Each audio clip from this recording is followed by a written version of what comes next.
Gracias, hermano Cristiano, por su presentación. Amados hermanos, pasa a vosotros. Vamos a leer una porción de la palabra de nuestro Dios que se encuentra en la carta a los Hebreos, en el capítulo 3. Hebreos en su capítulo 3.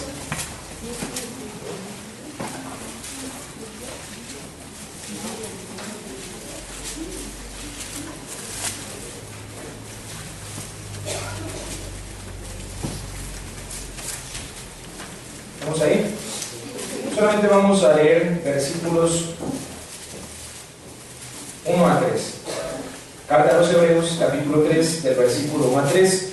Leamos juntos, dice así: Por tanto, hermanos santos, participantes de la vocación celestial, considerad apóstol y pontífice de nuestra profesión, Cristo Jesús, el cual es fiel al que constituyó, como también lo fue Moisés sobre toda su casa. Porque de tanto mayor gloria que Moisés, este es estimado digno, cuanto tiene mayor dignidad que la casa que el que la fabricó. Amén. Hermanos, pueden ocupar sus lugares, por favor.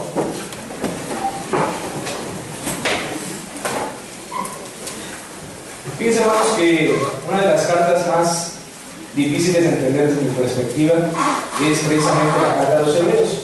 Hay muchas cuestiones que tenemos que conocer previas para poder comprender el conocimiento que se menciona en esta carta. ¿Por qué creen que se le haya llamado la carta de los Hebreos? ¿A quién es dirigida? Al pueblo de Dios. Pero fíjense, hermanos, cómo a lo largo de esta carta se habla de conceptos que conocen perfectamente el pueblo de Israel. Por ejemplo, cuando hablamos de la carta de los Hebreos, encontramos que gran parte de ella se enfoca en la cuestión del sacerdocio, cuestión de los sacrificios, que si no conociéramos al pueblo de Israel, no podríamos comprender precisamente el énfasis que da a cada uno de esos aspectos. En el capítulo 3 de la carta a los Hebreos, la primera parte que acabamos de leer hace referencia a un personaje muy importante dentro del pueblo de Israel. ¿Quién era? Era Moisés. Hablando de Moisés. Moisés, cuando hablamos en el pueblo de Israel, es uno de los personajes emblemáticos del pueblo de Israel. Así que, hermanos, podemos hablar de este hombre. ¿De qué otro hombre importante en el pueblo de Israel podemos enfatizar? Abraham, por ejemplo. Abraham, Moisés, ¿qué más? Jacob, Noé, ya de tiempos todavía más antiguos. Y así podemos, incluso se le llaman los patriarcas. Y en los patriarcas normalmente nos vamos a enfocar a Abraham, a Isaac, a Jacob. Y previo a ellos encontramos Noé, Moisés como puntos fundamentales y esenciales para la historia del pueblo de Israel. ¿A qué hace referencia uno de ellos, que es Moisés? Vamos a leer ahora lo que nos dice Génesis. Ahorita vamos a regresar a Hebreos porque lo leímos solamente una vez, a lo mejor no entendieron de qué estaba hablando ahí. Ahora vamos a regresar, pero antes les quiero contar una historia que se encuentra en Génesis capítulo 15. Esta historia es precisamente la historia de uno de los patriarcas. Nuestro hermano ministro Rubén Mauriño hace algunas semanas nos platicaba acerca de la historia de Abraham. Hoy vamos a ver una parte muy particular de esa historia. Dice el capítulo 15 del libro de Génesis, del versículo 1, les voy a leer, y dice así: Después de estas cosas, fue la palabra de Jehová a Abraham en visión, diciendo: No temas, Abraham, yo soy tu escudo y tu galardón sobremanera grande. Y respondió Abraham: Señor Jehová, ¿qué me has de dar? Siendo así que ando sin hijo, y el mayordomo de mi casa es el almaceno Eliezer. Dijo más Abraham: Mira que no me has dado prole, y aquí que es mi heredero, uno nacido en mi casa. Dios hablaba continuamente con Abraham. ¿Cómo hablaban, hermanos? ¿Cómo hablaban? ¿Cara a cara? Pues lo mencionamos así, pero acuérdense que eran ángeles.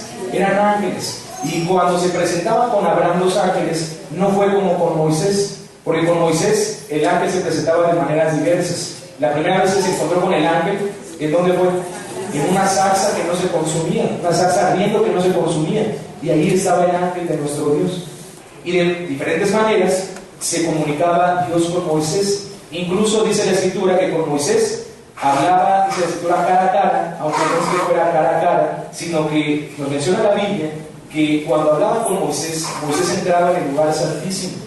Y precisamente Dios se manifestaba ¿en qué lugar? En medio de los querubines. ¿Sabe el arca del pacto?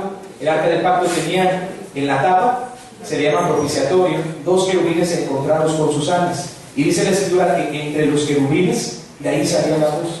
Entonces así hablaba Dios con Moisés. Pero en el caso con Abraham, podemos ver varios ejemplos de que cuando hablaba con Moisés, con Abraham, era por medio de ángeles, pero en forma humana.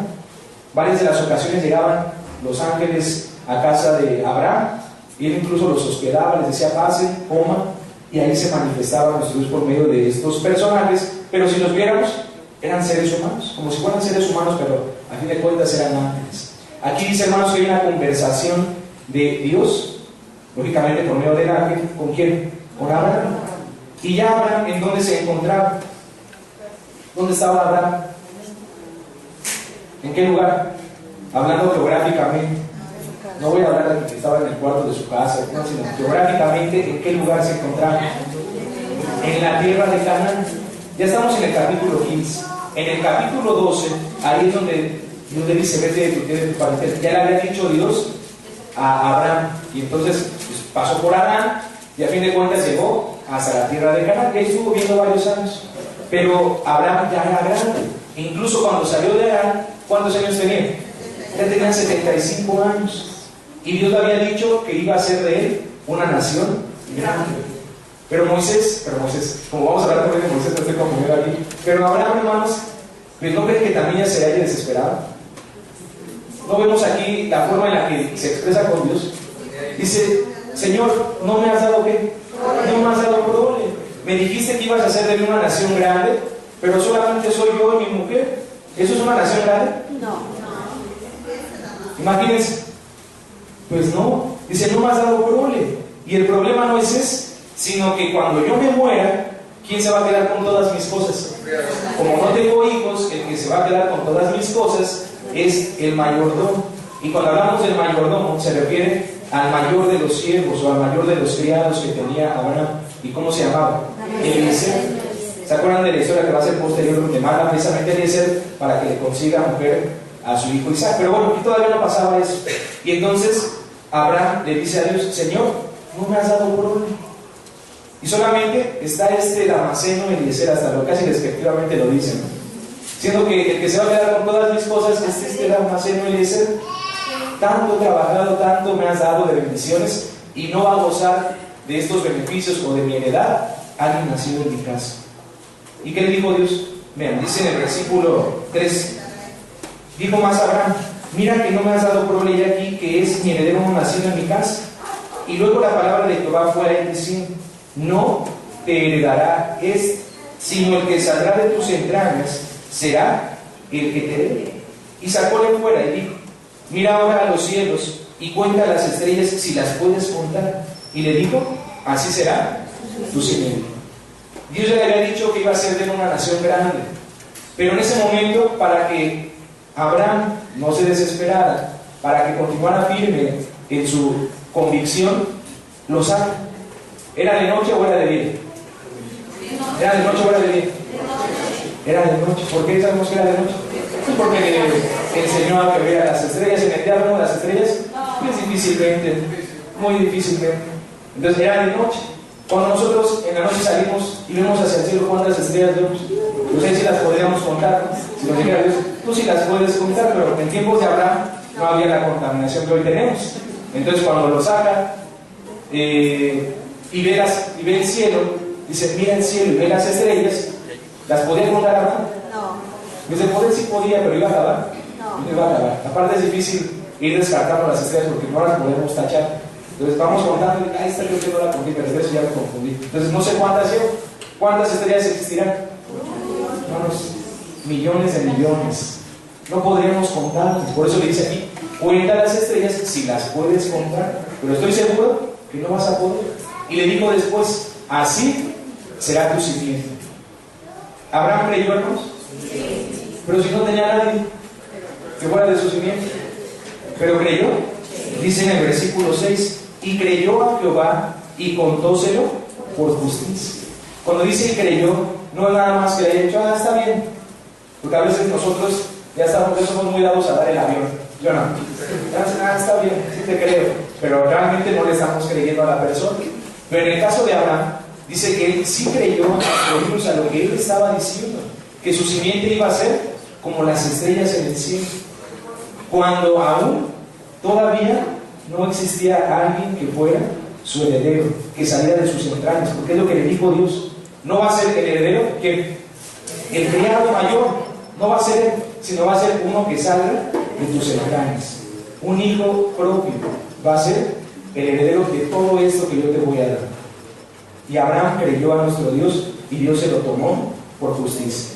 Teniendo esa idea en inicio, hermanos, quiero que leamos ahora otra vez Hebreos, porque ahí vamos a hacer una comparación de historias. Vamos a regresar a Hebreos, que fueron nuestra lectura inicial. La leímos rápido e incluso ni les dije de qué se trataba para que pues, estuviéramos con la expectativa de qué se va a tratar esta predicación. Si nosotros leemos la carta a los Hebreos, nos daremos cuenta que desde el primer capítulo, lógicamente esta carta, yo les decía, es enfocada o es dirigida hacia el pueblo de Israel, hacia los judíos. Les voy a leer desde el versículo 1 del capítulo 1. Dios, habiendo hablado muchas veces y en muchas maneras en otro tiempo a los padres por los profetas, en estos postreros días nos ha hablado por el Hijo, al cual constituyó heredero de todo, por el cual asimismo hizo el universo, el cual siendo el resplandor de su gloria y la misma imagen de su sustancia, y sustentando todas las cosas con la palabra de su potencia, habiendo hecho la purgación de nuestros pecados por sí mismo, se sentó a la diestra de la majestad en las alturas, hecho tanto más excelente que los ángeles, cuanto alcanzó por herencia más excelente nombre que ellos. Vean cómo comienza esta carta, hermanos. Dijimos que le está hablando al pueblo de Israel, pero muchos de ellos aún no estaban tan conformes con ese conocimiento, porque ciertamente esta carta es para aquellos que eran del pueblo de Israel, pero que se habían convertido a Cristo. ¿Estamos de acuerdo, hermanos? Ya son convertidos, pero les faltaba algo, no estaban convertidos del todo, todavía no creían fervientemente que Cristo tuviera ese lugar tan especial. Y por eso les están hablando aquí, que antes, ¿cómo se manifestaba Dios? Por medio de los profetas. Dice, así se manifestaba Dios, por medio de profetas, y así les hablaba al pueblo. Pero en estos días, en nuestros días, se ha manifestado Dios por medio de ¿qué? De su Hijo. Y este, que es Jesús, es hecho más excelente que incluso ¿quiénes? Que los ángeles. Y dice en el versículo 4, hecho tanto más excelente que los ángeles, cuanto alcanzó por herencia más excelente nombre que ellos. Porque ¿a cuál de los ángeles dijo Dios jamás: mi hijo eres tú, hoy te he engendrado? Y otra vez, yo seré a él padre, y él me será a mi hijo. Y otra vez, cuando introduce al primogénito en la tierra, dice: y adórenle todos los ángeles de Dios. Y ciertamente de los ángeles dice: el que hace a sus ángeles espíritus, y a sus ministros llama de fuego. Mas a ti, tu trono, oh Dios, por el siglo del siglo. Vara de equidad, la vara de tu reino.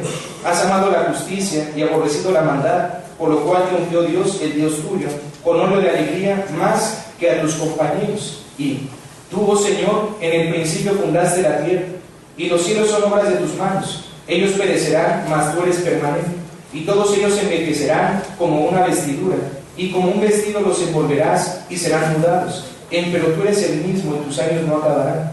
Pues, ¿a cuál de los ángeles dijo jamás: siéntate a mi diestra, hasta que ponga a tus enemigos por estrado de tus pies? ¿No son todos espíritus administradores, enviados para servicio a favor de los que serán herederos de salud? Le leí todo de completo ese capítulo, pero hermanos, quiero que veamos la esencia de la lectura. Nos dice aquí primeramente que Dios ciertamente puso a unos seres muy especiales en la antigüedad, a los ángeles mismos.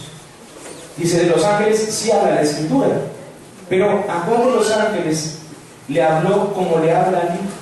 ¿O le ha dado tantas cosas como le ha dado al Hijo? ¿A cuál de los ángeles, hermanos? ¿Habrá algún ángel tan importante que se encuentre al nivel de nuestro Señor Jesucristo? No. ¿A qué ángeles conocen? ¿Más los conocen? Bueno, ¿de qué ángeles han escuchado hablar? ¿A qué ángeles conocen? Pues a lo mejor se les ha presentado en ninguna misión, pero yo no conozco a ninguno, pero ¿de qué ángeles han escuchado hablar? Está el ángel ¿qué? El ángel Gabriel, el ángel Miguel, el ángel de Jehová, ¿Quién? Los que fueron a Sodoma y Gomorra. Hermanos, en la Escritura sí hay algunos ángeles que tienen nombre. Otros no se mencionan el nombre, pero se menciona que son ángeles. Son aquellos enviados, aquellos de los cuales Dios se valía para hablarle al pueblo en tiempos antiguos. Y por eso está diciendo al pueblo de Israel, ¿a cuál de los ángeles le dijo? Siéntate de dónde? A mi diestra, asentándote como a tus enemigos por el estrado de tus pies. A ningún ángel le dijo eso, sino solamente a su hijo. Y les está diciendo lo importante que es el Hijo de Dios, porque el Hijo de Dios ahora es heredero de todo lo que hay. ¿Sí no lo vimos al principio de la carta? ¿Sí? ¿Se acuerdan de esa parte o no?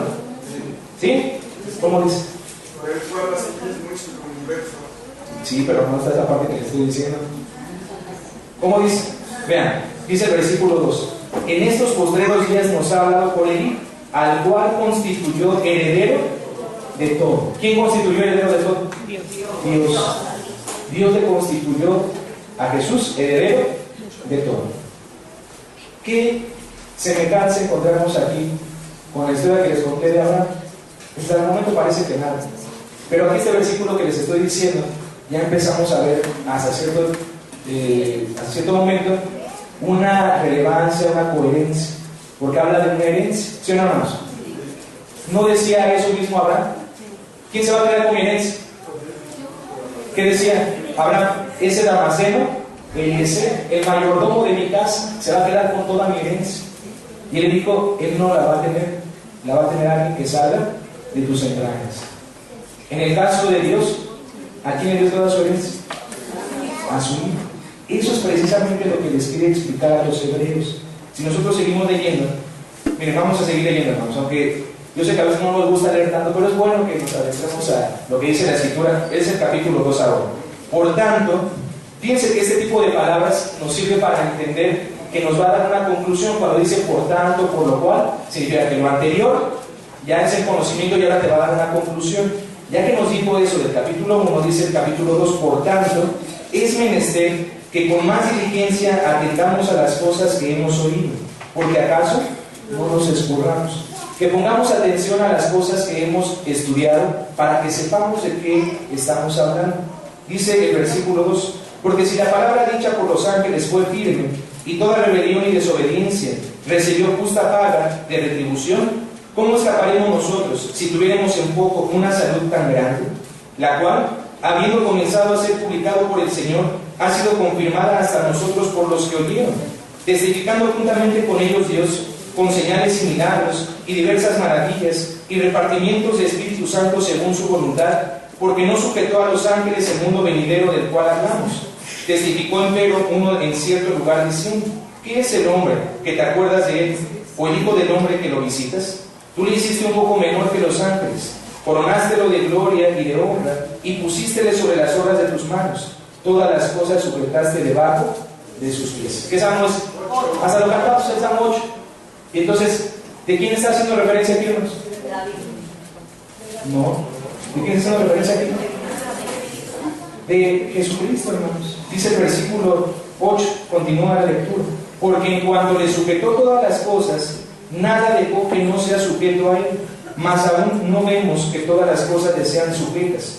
Pero vemos coronado de gloria y de honra por el padecimiento de muerte a aquel Jesús que es hecho un poco menor que los ángeles. ¿Así de quién está hablando aquí? De Jesucristo. El Salmo 8 hace referencia a nuestro Señor Jesucristo. Hicístelo un poco menor que los ángeles. ¿Cuándo hizo esto? Cuando viene a la tierra. Es un poco menor que los ángeles, pero le has dado toda la gloria, toda la honra, la magnificencia. Es lo que le has dado. Vean aquí cómo el autor de esta carta, y digo así porque aún no se ha definido con exactitud quién es el autor, aunque muchos piensan que es el apóstol Pablo, pero no lo menciona con exactitud. Por eso digo, el autor de esta carta está diciendo a los hebreos que es muy importante el sacrificio que hizo Jesucristo, porque ahora es heredero de todas las cosas, porque las cosas que antes eran escritas, muchas de ellas son tocantes o con respecto a nuestro Señor Jesucristo. Por eso les decía, pongamos diligencia en las cosas que hemos escuchado, en las cosas que hemos oído y en las cuales también nosotros enseñamos. que todo esto hace referencia a nuestro Señor Jesucristo. Dice en el versículo 9, continúa, que es hecho un poco menor que los ángeles, para que por gracia de Dios gustase muerte por todos. Porque convenía que aquel, por cuya causa son todas las cosas, y por el cual todas las cosas subsisten, habiendo de llevar a la gloria a muchos hijos, hiciese consumado por aflicciones al autor de la salud de ellos. Dice más adelante, hermanos, en el versículo 16, porque ciertamente no tomó a los ángeles, sino a la simiente de Abraham tomó, por lo cual debía ser en todo semejante a los hermanos, para venir a ser misericordioso y fiel pontífice en lo que es para con Dios, para expiar los pecados del pueblo. Porque en cuanto él mismo padeció siendo tentado, es poderoso para socorrer a los que son tentados. Ahora nos está diciendo que si la herencia se le da a los que son simiente de ¿quién? De Abraham, ahora hablando de Jesucristo, debía también ser simiente de ¿quién? De Abraham, para que pudiera ser heredero de todas las cosas. Dice en el versículo 18 que acabo de leer, porque en cuanto él mismo padeció siendo tentado, es poderoso para socorrer a los que son tentados. Capítulo 3 que leíamos al inicio. Por tanto, hermanos santos, participantes de la vocación celestial, considerad al apóstol y pontífice de nuestra profesión, Cristo Jesús. Vean cómo los capítulos anteriores es un preámbulo para darle la importancia a nuestro Señor Jesucristo.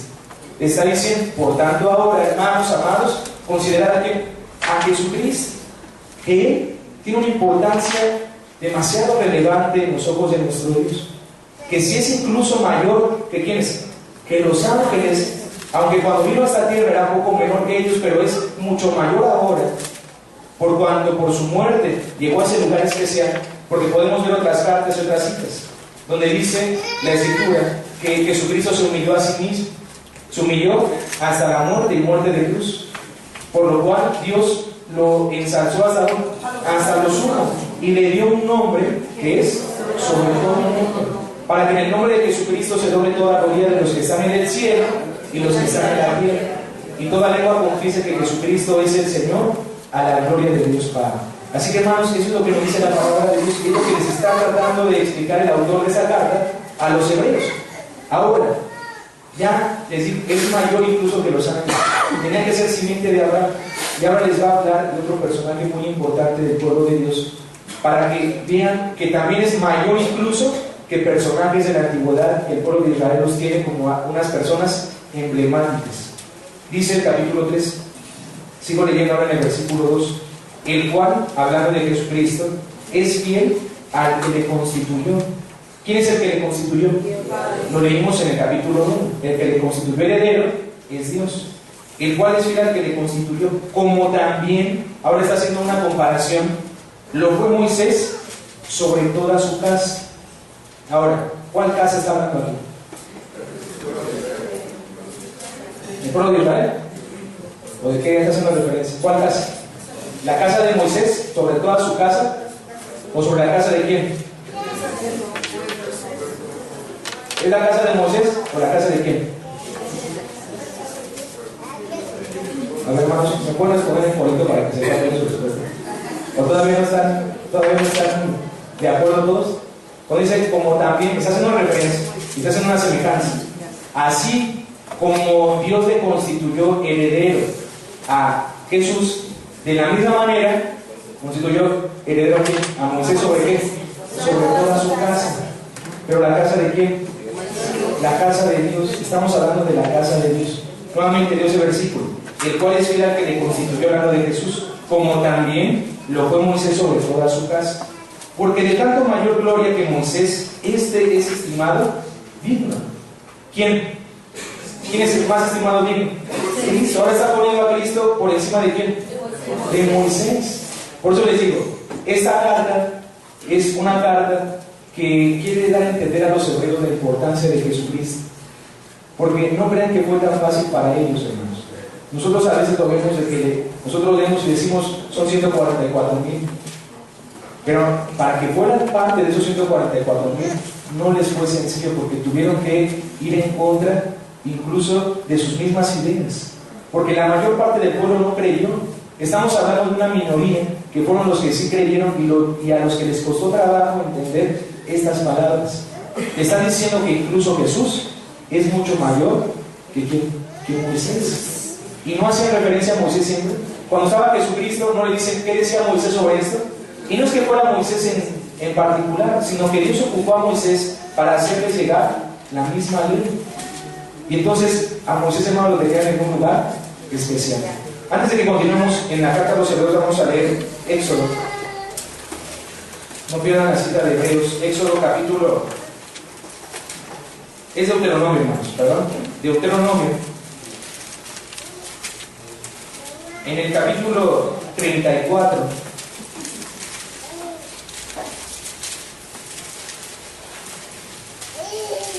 Dice en el versículo 5: y murió allí Moisés, siervo de Jehová, en la tierra de Moab, conforme al dicho de Jehová. ¿En dónde se murió Moisés?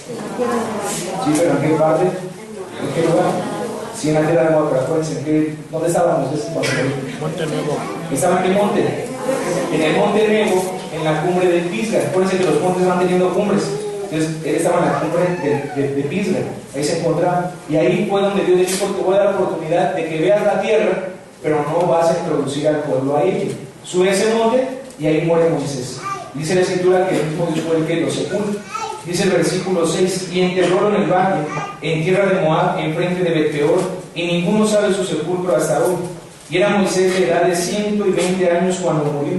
Sus ojos nunca se oscurecieron, ni perdió su vigor. ¿Qué significa que sus ojos nunca se oscurecieron? ¿Cambiaron de color? ¿Siempre conservó su mismo colorcito de ojos? Dice que sus ojos nunca se oscurecieron. Es decir, que ya para una edad de 120 años, pues ya no lo veo muy bien. Incluso hablando de que es Moisés, cuando ya estaba anciano, pues no pudo ver que era Jacob, y él se dejó llevar por lo que tocaba, ¿no? Dice, no, pues campeludo, pues no puede ser Jacob, porque Jacob está bien ambiño. Entonces dijo, sí, ha de ser esa, pero porque no veía bien, ya era anciano. En el caso de Moisés, dice la palabra de nuestro Dios, aunque tenía esa edad de 120 años, sus ojos nunca se oscurecieron. Tenía una vista de águila, ¿no? Dicen así algunos. ¿Por qué dicen así, vista de águila? Porque las águilas, hermanos, pueden ver a grandes distancias. Están volando y pueden ver un pez. Incluso vamos a hablar de una distancia de 1 kilómetro, y lo alcanzan a ver y ya vuelan hasta donde está y lo atrapan. Yo por eso tenemos vista de águila. Bueno, no tenemos, porque yo no, pero habrá personas que tengan vista de un este estilo, ¿no? De águila, que vean bastante bien. Así era Moisés, aunque tenía esa edad, su vista era muy buena. Y dice, y nunca perdió el vigor, siempre tenía la fortaleza. No es por decir que no lo tengamos hoy en día, pero ya un hermano anciano tiene la misma fortaleza como pues no. Y eso hay que aceptarlo todo, ¿no? Porque no es lo mismo ya después de tantos años. Pero hablando de Moisés, dice, aunque ya era anciano, su vigor nunca se puede. Siempre tenía ese vigor. Voy a seguir leyendo, versículo 8. Y lloraron los hijos de Israel a Moisés en los campos de Moab 30 días. Y así se cumplieron los días del lloro del luto de Moisés. Y Josué, hijo de Nun, fue lleno de espíritu de sabiduría, porque Moisés había puesto sus manos sobre él. Y los hijos de Israel obedecieron e hicieron como Jehová mandó a Moisés. Y nunca más se levantó profeta en Israel como ¿quién? Como Moisés, a quien haya conocido Jehová cara a cara, en todas las señales y prodigios que le envió Jehová a hacer en tierra de Egipto a Faraón y a todos sus siervos y a toda su tierra, y en toda aquella mano esforzada, y en todo el espanto grande que causó Moisés a ojos de todo Israel. ¿Respetaban a Moisés? A veces siempre contamos la historia de los momentos difíciles, porque cuando estamos en la solemnidad de las cabañas y hablamos de ese peregrinaje del pueblo de Israel en Egipto, pareciera que la primera parte de la historia de Moisés, ya cuando está con el pueblo, como que no lo respetaban, ¿sí o no, hermanos? E incluso sus mismos hermanos hablaron mal de hermanos carnales. ¿Qué le pasó a María? ¿Qué le pasó a María? Tuvo lepra, porque había hablado en contra de Moisés, aunque era de su esposa, pero a fin de cuentas era acerca de Moisés. Y Dios castigó a María. Posteriormente ya Moisés le pidió a Dios y ya le quitara la lepra, pero la había castigado por esa situación. Entonces, claro que el pueblo respetaba a Moisés, porque se daban cuenta que Dios hacía los milagros por medio de ¿quién? De Moisés. Cuando venían los egipcios tras de ellos, ¿qué les dijo Moisés? Estén quietos, ustedes estén tranquilos, Dios va a luchar por nosotros. Y por medio de Moisés se pudieron hacer tantos milagros. Así que incluso dice la Escritura, y nunca más se levantó profeta como Moisés a que el pueblo le temiera. Pero le temía porque Dios se manifestaba por medio de él. Entonces era un paso muy importante, hermanos. Hasta la actualidad la gente conoce de Moisés. Hasta la actualidad la gente sabe algo de Moisés. Aunque no sean religiosos, han escuchado alguna vez de Moisés. ¿Y qué más? El pueblo de Dios habla de Moisés. Vamos a ver lo que nos dice Hebreos. Regresemos a Hebreos. Ya vimos la importancia de Moisés. Ahora, en la carta a los Hebreos está diciendo al pueblo que Jesús es más grande aún que Moisés. Y vamos a ver el por qué es más grande que Moisés. Dice en el versículo 3, capítulo 3, versículo 3, porque de tanto mayor gloria que Moisés, este es estimado digno, cuando tiene mayor dignidad que la casa, el que la fabricó. Veamos esta frase. ¿Qué tiene más dignidad? ¿La casa en sí o el arquitecto? Le decimos, qué bonita casa. ¿Quién fue el arquitecto? ¿Quién fue el que la diseñó? No, la casa sí tiene, sí se ve bonita, pero a fin de cuentas, ¿a quién hacemos referencia? Al que la diseñó, al que la hizo. Entonces, nos está poniendo un ejemplo, porque dice aquí, cuando tiene mayor dignidad que la casa, el que la fabricó. Porque toda casa es edificada, versículo 4, de alguno, mas el que creó todas las cosas, ¿quién es? ¿Quién creó la casa de Dios? ¿Quién creó la casa de Dios? Pues Dios mismo. Incluso si nosotros hablamos de la cuestión literal, pues sabemos que no es directamente Dios que haya bajado y la haya construido, pero es lo que estamos diciendo ahorita. ¿Quién es el arquitecto? ¿Quién es el que le dio los planos? Dios. ¿No le dio los planos Dios a Moisés? Hasta le mostró una imagen. Dice, así como la imagen o como aquello que tú viste en el monte, así ando ahora al lado del tabernáculo. Entonces el que es el arquitecto de todas las cosas es Dios. Y hablando de la casa de Dios, es el mismo Dios el que la hizo. Y dice en el versículo 5, y Moisés a la verdad fue fiel sobre toda su casa, como siervo, para testificar lo que se había de decir. Ahora, hermanos, nuevamente les pregunto, cuando habla de esta casa, dijimos que la casa, ¿a qué casa se refiere? A la casa de Dios. ¿Quién es la casa de Dios? Su pueblo. Porque cuando estaba Moisés, ¿existía la iglesia de Dios? Como tal, no. La palabra iglesia es una palabra mucho más actual. Pero claro que existía. ¿Era la casa de quién? Era la casa de Dios. ¿Nosotros seremos la casa de Dios? También sigue siendo la misma casa. Solamente que les está diciendo a los hebreos, al primero que le dio la casa fue a quién? A Moisés, para que la cuidara. Pero la diferencia es que Moisés, ¿qué era de Dios? Era su siervo. Era su siervo.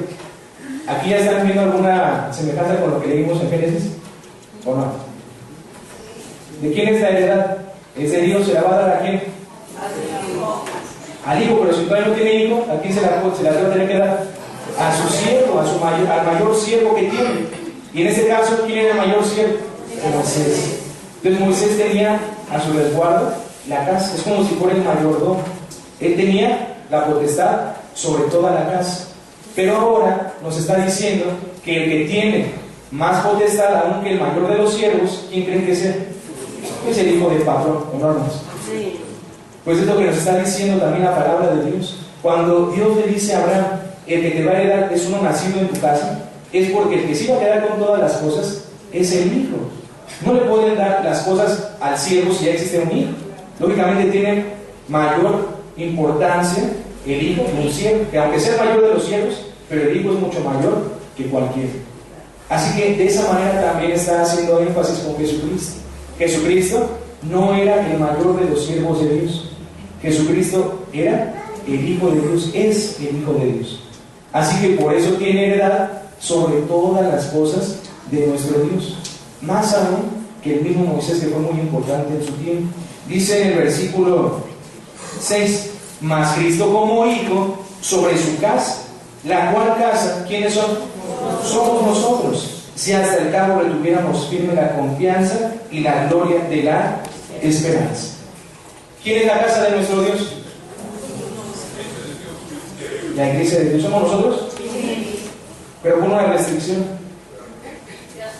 O nada más dice, ya somos todos.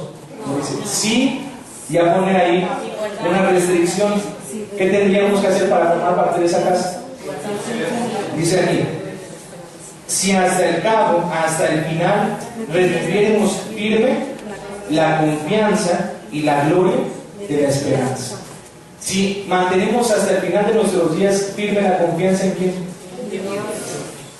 Abraham es parte de la casa de Dios. Él mantuvo hasta el cabo la confianza en el Todopoderoso.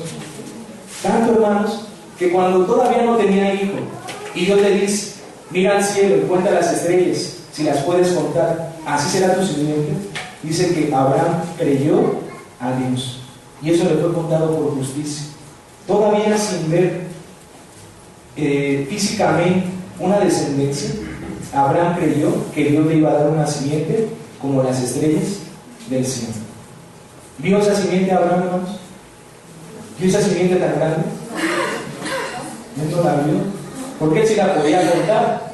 Porque Abraham, pues ¿a cuántos contaba? ¿Cuántos hijos tenía con Sarai? Uno. Tuvo un hijo solamente. ¿Lo podía contar? Pues sí lo podía contar. Pero él no vio a todos los que iban a ser sus descendientes. Y aún, hermanos, cuando Abraham muere, él no vio esa promesa hecha realidad. Él no la vio, pero Dios la cumplió. Esa es la gran diferencia. Que Abraham creyó que así iba a ser su simiente, aunque él no la haya visto. Y por eso Dios le imputó eso por justicia. Nosotros a veces, teniendo las cosas físicas, no creemos. A veces, viendo las bendiciones de nuestro Dios palpables, no creemos en Él y seguimos desconfiando. Por eso yo les preguntaba, ¿quieren formar parte de la casa de Dios? Porque si queremos formar parte de la casa de Dios, tenemos que hacer muchas cosas. Tenemos que creer en nuestro Dios primeramente, y también en quién más, en el Hijo, porque nos está dando la importancia. El Hijo no le va a quitar la importancia al Padre, eso debe de quedar claro, pero el Padre está constituyendo a su Hijo heredero de todas las cosas. Por eso nosotros, ¿qué somos de Jesucristo? Somos su herencia. Nosotros somos la herencia de Jesucristo. Es lo que Jesucristo se ganó con su muerte. Nosotros somos su herencia. Por eso por nosotros murió. Él dio su vida en propiciación por nuestros pecados, por nosotros, para salvarnos a nosotros. Y que nosotros podamos ser su herencia. Por eso ahora nos convertimos en parte incluso de su propio cuerpo. Dice que todos nosotros somos parte del cuerpo de Jesucristo. Vamos a leer otras citas, hermanos. Hasta aquí, ¿les quedó claro lo que dice aquí de Hebreos, capítulo 3? ¿Quién es la casa? Entonces, si hacemos la semejanza con la historia de Génesis, capítulo 15, ¿quién es el Padre? Dios. ¿Y quién es el Padre en la otra historia? Abraham, ¿no? Después, ¿quién es el siervo en la historia de Hebreos? Es Moisés. ¿Y quién es el siervo en la historia de Génesis? Eliezer. ¿Quién es el hijo en la historia de Hebreos? Jesús. ¿Y quién es el hijo en la historia de Génesis? Isaac. Entonces, hacemos una comparación en estas historias para saber que el que tiene potestad sobre la herencia es el hijo, es el que se va a quedar con todas las cosas. Jesucristo ahora Dios lo ha constituido como heredero de todas las cosas. Dice, hermanos, la primera carta del apóstol Pablo a Timoteo. Primera carta del apóstol Pablo a Timoteo. En el capítulo 3,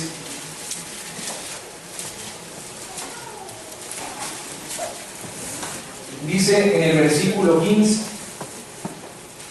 y si no fuere tan presto, para que sepas cómo te conviene conversar en la casa de quién, en la casa de Dios, que es quién, es la iglesia de Dios vivo, columna y apoyo de la verdad. ¿Queda claro, hermanos, quién es la casa? Ya lo decía también la otra lectura, somos nosotros, somos la iglesia. Esta es la casa de Dios, una casa no hecha por manos, porque existió una casa que sí fue hecha por manos. ¿Cómo se le llamaba? Templo.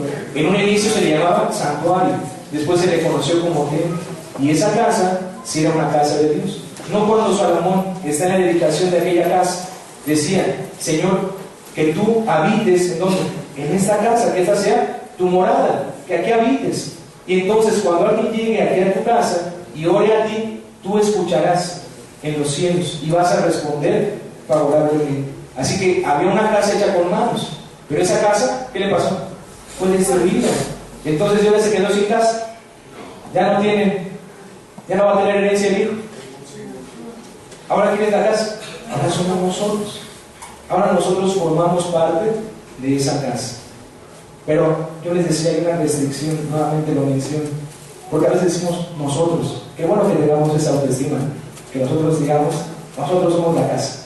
Pero hermanos, aunque yo diga nosotros, ¿quién es el único que sabe si soy parte de esa casa?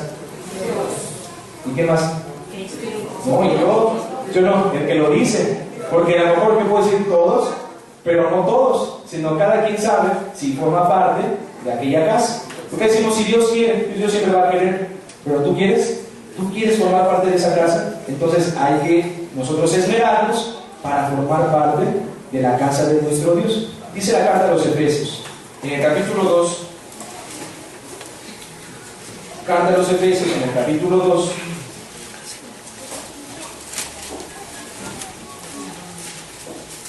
desde el versículo 18 hasta el final, dice así: que por Él, hablando de Jesucristo, los unos y los otros tenemos entrada por un mismo espíritu ¿a quién? Al Padre. Así que ya no sois extranjeros ni advenedizos, sino juntamente ciudadanos con los santos y domésticos de Dios. ¿Qué significará domésticos de Dios? ¿Quiénes son los domésticos? ¿Los qué? Los servidores. Son los que viven ¿en dónde? En la misma casa. Son los domésticos, ¿sí o no?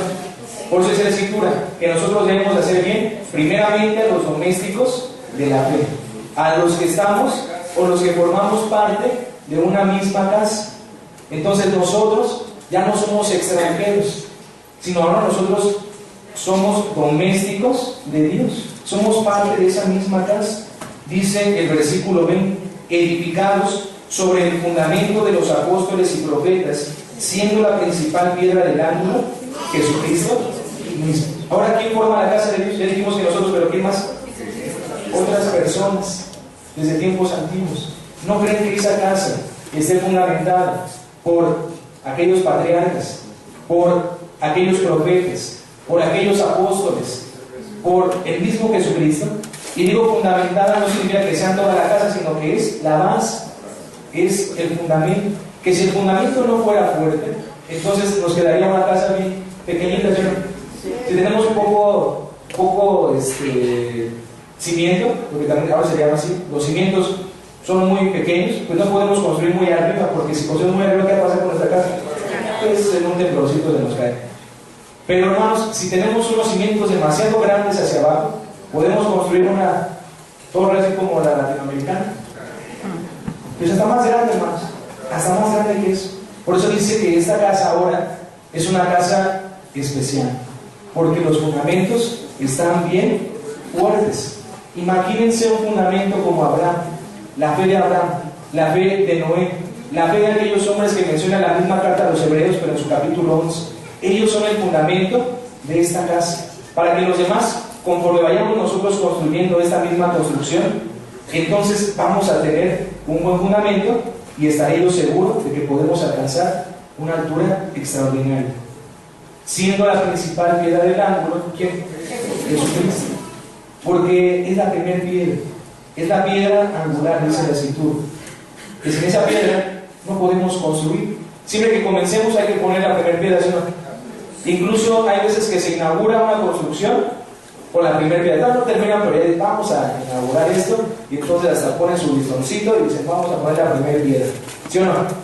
Entonces es una piedra importante, porque de ahí van a empezar a construir. Así que la piedra fundamental, la piedra angular, es nuestro Señor Jesucristo. Y después, todas aquellas personas que ya comentamos que son un fundamento firme. Nosotros ya en qué piso estaremos de esa construcción. ¿De qué tamaño estará la casa de Dios? ¿De cuántos pisos le calculan? como de 3. Pues no, ¿verdad? Sino más bien, hermanos, yo creo que alzaríamos nuestra vista hacia el cielo y yo creo que nos podría decir Dios igual que le dijo a Abraham: ¿puedes contar cuántos pisos hay hacia arriba? Pues no alcanzo a ver cuántos, porque esa es la casa de nuestro Dios. Esa casa que no se puede contar en cuanto a los integrantes, son millones de millones. Dice, hermanos, también aquí en el versículo 21, en el cual, compaginando todo el edificio, va creciendo para ser un templo santo en el Señor, en el cual vosotros también sois juntamente edificados para morada de Dios en espíritu. Así que todos los versículos van compaginándose. Nosotros, hay otras citas que dicen que somos el templo de ¿quién? ¿Qué es un templo? Es una casa. ¿Qué es la casa? Es una morada. Es un lugar donde alguien va a habitar.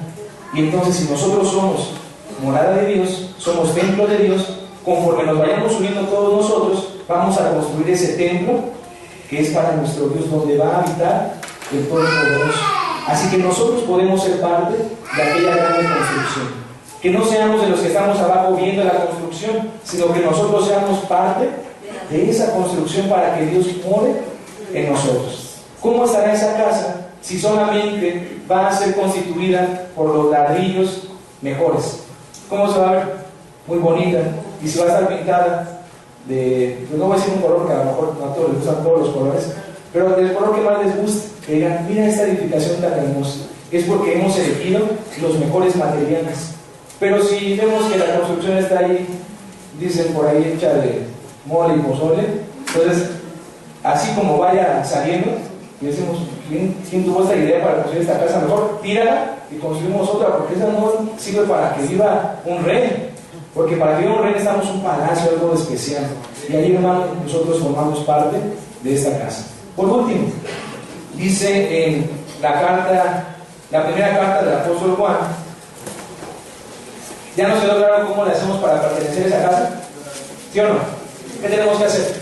Cumplir con los mandamientos de nuestro Dios, ser perseverantes en el cumplimiento de los mandamientos, ser como Abraham, creer a nuestro Dios siempre. ¿Será importante trabajar para nuestro Dios? Sí. Dice la Escritura, les acabo de decir a los jóvenes en el intermedio, que la Escritura nos dice en la primera carta de Tesalonicenses: el que no trabaje, que no coma. No puedes formar parte de esta iglesia si no trabajas. Y cuando me refiero a esta iglesia, no me refiero a la construcción, sino me refiero a los integrantes que componen la casa de nuestro Dios. Para la casa de nuestro Dios están los mejores. Ya también hemos dicho así: el reino de los cielos se hace fuerza, ¿y quiénes lo arrebatan? Y los mejores lo arrebatan. Así que los que forman parte de esa casa son los mejores. Pregunta, no me contesten, porque a veces me contestan. No me contesten, piensen. ¿Ustedes son los mejores? ¿Ustedes son aquellos que forman parte de esa casa de nuestro Dios? Piensen. Y entonces, si aún no nos consideramos nosotros mismos como parte de esa casa, ¿qué tenemos que hacer? Trabajar. Porque estamos considerados para formar parte de esa casa. Pero ahora depende no del arquitecto, sino depende de mí, que yo sea un buen material para seguir construyendo esa casa. Y Dios me dice: así como le he dado esta herencia a mi hijo y le he dado todas las cosas, hablando de Jesucristo, también a ti te voy a dar una herencia. Porque es necesario que nosotros también participemos de la misma herencia. Dice la carta antes de leer primera de Juan, hermanos, me acordé ahorita, la carta a los Gálatas, capítulo 3, y fíjense cómo va compaginando una cosa sobre otra. Gálatas capítulo 3, en el versículo 26: porque todos sois hijos de Dios por la fe en Cristo Jesús. Fíjense cómo este primer versículo pareciera, como yo les decía, que todos sin excepción, todos son hijos de Dios. Pero vamos a seguir leyendo: porque todos los que habéis sido bautizados en Cristo, de Cristo estáis vestidos. No hay judío ni griego, no hay siervo ni libre, no hay varón ni hembra, porque todos vosotros sois uno en Cristo Jesús. Bueno, ya hay aquí restricción también, no habla de todos del mundo, sino ¿quiénes? Los que han sido bautizados y ahora forman parte de Cristo. Y si tú formas parte de Cristo, Porque dice la Escritura, cuando te bautizas, ¿estás vestido de quién? De Cristo. De Cristo estás vestidos. Ahora, cuando tú formas parte de Cristo, si tú eres de Cristo, dice el versículo 29, y si vosotros sois de Cristo, ciertamente la simiente de Abraham sois, y conforme a la promesa, los herederos. ¿Nos habla también de una herencia? ¿Qué nos podemos ganar? ¿Así la vida eterna? ¿Esa es la herencia que le dio Abraham? ¿Qué le dio a Abraham? ¿Cuál era la herencia de Abraham?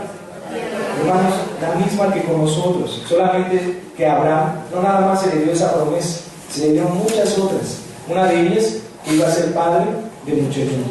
Él no lo vio palpable, pero ocurrió así, ¿o no? Su simiente fue como las estrellas del cielo. Si nos pusiéramos en una contabilidad de todos los israelitas, desde aquellos tiempos, hermanos, nos va a salir un número que no podemos contar. ¿Se cumple la palabra de Dios? Sí, es una promesa que hizo el Todopoderoso con Abraham. A nosotros, yo les preguntaba, ¿qué nos promete? Y ustedes me dijeron, la vida eterna. Tanto hablamos de la vida eterna, que si yo les pregunto, hermanos, ¿dónde está esa? ¿Dónde está? Porque si es su promesa, ¿dónde está que nuestra promesa es la vida eterna? Porque siempre hablamos de eso. Siempre decimos, hermanos, ¿por qué luchamos? Por la vida eterna. ¿Y por qué estamos aquí? Por la vida eterna. Pero ¿dónde dice? O a lo mejor ni lo dice y nosotros lo estamos infiriendo. A lo mejor nosotros nos adjudicamos una herencia que ni es cierto. ¿Sí dirá eso o no dirá eso? Vamos a ver, y con eso terminamos. Dice la primera carta del apóstol Juan, ahora sí, en el capítulo 2. Y ya alguna vez se los he leído, hermanos, pero a veces no tenemos tan buena memoria. Bueno, es difícil, si una vez escuchamos que lo aprendamos, pero ya esta segunda vez lo vamos a consolidar más en nuestro mundo. Primera de Juan, capítulo 2. Nos vamos a poner todos de pie y vamos a leer este pequeño pero tan grande versículo que contiene la promesa de la cual podemos ser participantes, porque esa misma promesa fue hecha para Abraham, esa misma promesa fue hecha para Moisés, esa misma promesa fue hecha para su hijo, que él participó también de la muerte, pero él ya se ganó la herencia, que es la vida eterna. Y nosotros, si somos de Cristo, ciertamente la simiente de Abraham sois, y conforme a la promesa los herederos. Vamos a leer el versículo 25, todos dice así: y esta es la promesa, la cual él nos prometió, la vida eterna. Amén. Así que esa es la promesa, hermanos, que podamos tener una vida interminable, una vida eterna. Para muchos podrá sonar solamente como palabras, pero para los que forman parte de la casa de Dios, saben que la heredad que puede dar el Rey Todopoderoso es inimaginable. Nadie sabe cómo es, solamente nuestro Señor Jesucristo. Pero Él nos dice, esfuérzate, cumple con las palabras que yo te he dicho y vas a alcanzar esta herencia de la cual yo ya soy partícipe, porque Dios me ha constituido heredero de todas las cosas. Que Dios los bendiga, hermanos, y paz a vosotros.